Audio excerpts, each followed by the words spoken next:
అల్లూరి సీతారామరాజు జిల్లా ఏజెన్సీలో scrub typhus virus కలకలం రేపుతోంది. పాడేరు మండలానికి చెందిన 5 బాలికలకు ఓ మహిళకు స్క్రబ్ టైఫస్ సోకింది.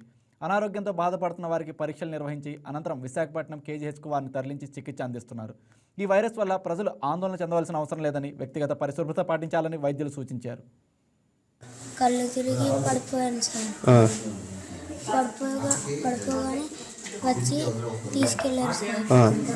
ఎవరు తీసుకొచ్చారు నీకు? అక్క వాళ్ళు సార్. 2 రోజులైందా? ఇక్కడ 4 రోజులు సార్. 4 రోజులైందా? ఇక్కడ 4 రోజులు, రేపటి నుంచి 5 రోజులు అవుతుంది. వైజాగ్ వారం అయింది. రోజుతోటి 5 రోజులు అవుతుంది. వైజాగ్ వారం ఉన్నారా? వైజాగ్ వారం ఉన్నారు. కేజీహెచ్లో వారం ఉన్నారు. మేడం గారు పర్వాలేదు వెళ్ళిపోవనగా వచ్చేసినారు, తెచ్చేసినారు. అబ్బాయి గారు తెచ్చేస్తే మళ్ళా మేడం గారు ఎలా మళ్ళా రివర్స్ కూడా అయిపోతుంది.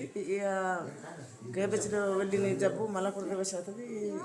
పాట హాస్పిటల్లో జాయిన్ చేసి కేని చూపిద్దాము అని మేడం గారు తెచ్చి ఇక్కడ జాయిన్ చేశారు. 4 రోజులు అంతే. రేపు వెళ్ళిపోతాము అంత అంతిమి. రేపు ఆ పాప నీకేమొద్దామా? నాన్న మాత నువ్వు మీ మనవరాలు కొడుకు పుట్టింది.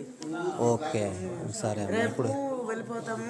నాకు ఇంటికి ఎవరు లేదు కదా, నేను చాలా బిజీలో పని ఉన్నాను, వెళ్ళిపోతాను కదా. పండుగ ఒకటి సార్, పండుగ ఒకటి.